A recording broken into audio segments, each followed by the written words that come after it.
You're scrolling through a sea of guitars because you need something that feels solid enough to survive gig after gig, easy enough to dial in every night, and worth the money you're spending, not just a pretty headstock with a long list of features. I get that hesitation. You've probably heard the buzz about the Ibanez Benson signature model, seen the glossy photos, and wondered if the Hollowbody vibe will actually fit into your day-to-day setup. Link is in the description if you want to check the product details on Amazon. What makes a Hollowbody electric a bit of a gamble is the balance between that warm, resonant tone and the feedback quirks that can pop up when you crank the amp. The GB10SEFM is marketed as a tribute to George Benson's smooth jazz sound, but you're not necessarily a bebop player. You might be a blues rocker who just likes the airy quality of a semi-hollow. That's why I dug into how this guitar behaves once it's out of the box and into a regular rehearsal room, not just what the spec sheet says.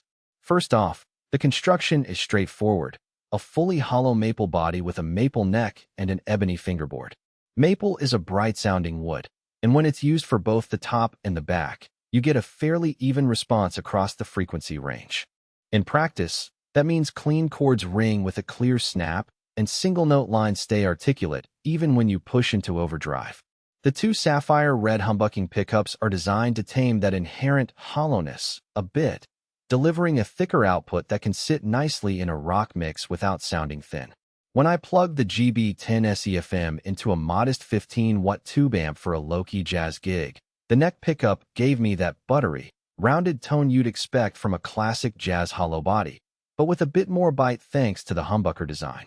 The bridge pickup, on the other hand, leaned into a smoother, slightly compressed sound that works surprisingly well for bluesy bends.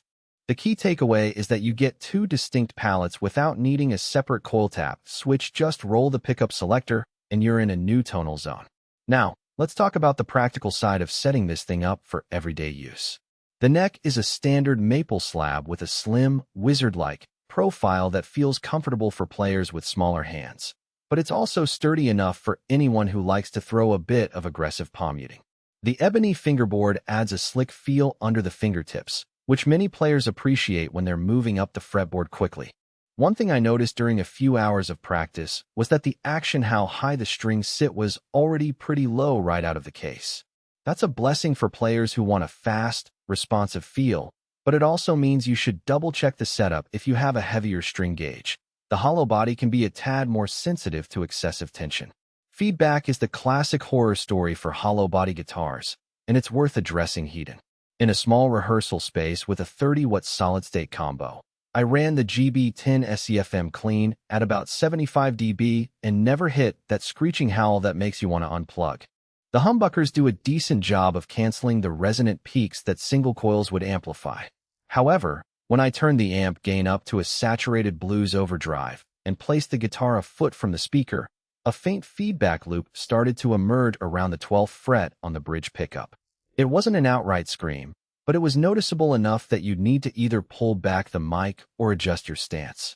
If you're a player who regularly works at very high volumes on stage, you might want to consider a feedback suppressor pedal or a slightly higher gain amp with a tighter speaker cabinet.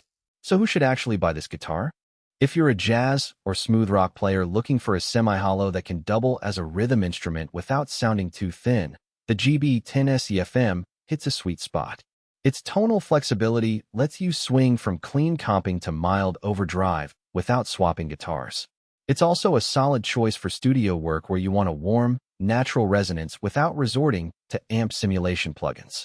Beginners who are serious about learning jazz standards will appreciate the comfortable neck and the forgiving low action, especially since the guitar stays relatively quiet when you're just noodling around at home.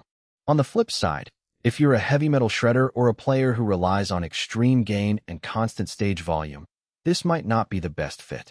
The hollow construction, even with humbuckers, will never give you the laser-tight focus of a solid-body Les Paul type when you're digging into the low with a high-gain amp likewise.